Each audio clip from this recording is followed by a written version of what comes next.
আমরা ইমাম মুয়াজ্জিন খাদেমের জন্য একটা নীতিমালা চূড়ান্ত করে ফেলেছি।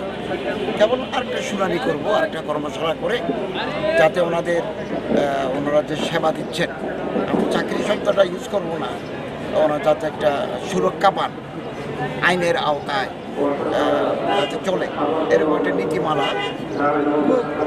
খুব বেশি দিন লাগবে না, 15-20 দিনের ভিতরে আমরা গেজেট করে ফেলছি।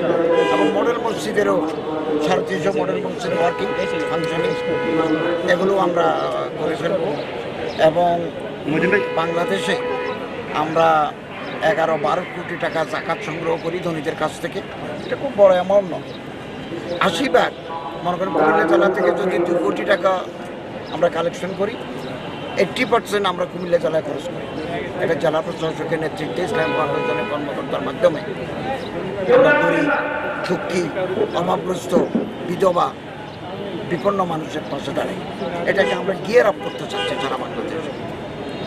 এবং আমরা এই টাকাগুলো ক্যাশ দিই না, আমরা এগুলো চেকে বিতরণ করি, ক্রস চেকে, যাতে বেনিফিশিয়ারিরা পায়। দারুল আরকাম মাদ্রাসা এটা আগামী মাসে একনেকের মিটিংয়ে যাবে। আমি খুব চেষ্টা করেছি এটা করার জন্য, অর্থ মন্ত্রণালয়, পরিকল্পনা মন্ত্রণালয় থেকে নিয়ে এসেছি।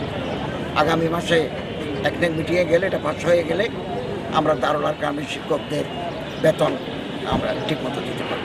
স্যার, নির্বাচন ঘোষিত সময়ে অত্যন্ত উৎসাহ উদ্দীপনার মাধ্যমে নির্বাচন অনুষ্ঠিত হবে ইনশাআল্লাহ। এবং প্রশাসন এবং ইসি ইলেকশন কমিশন কাজ করে যাচ্ছে। আমরা আশাবাদী নির্বাচন উৎসবমুখর পরিবেশে সুষ্ঠু হবে ইনশাআল্লাহ। কেউ কোনো বাপ দাদা আগের কোনো মুরব্বী যদি একটা জায়গা ওয়াকফ করে দিয়ে যান, একটা হচ্ছে ওয়াকফ লিল্লাহ, আল্লাহর জন্য ওয়াকফ করা, আর একটা হচ্ছে ওয়াকফ লিল আওলাদ, সন্তানের জন্য ওয়াকফ করা। তো সন্তানের জন্য ওয়াকফ করলে ওনারা মুতল্লি হবেন অ্যাকর্ডিং টু ল। আর ওয়াকফ লিল্লাহ করলে এটা গভর্নমেন্ট দায়িত্ব, আমরা জেলা প্রশাসকের দায়িত্ব দিই।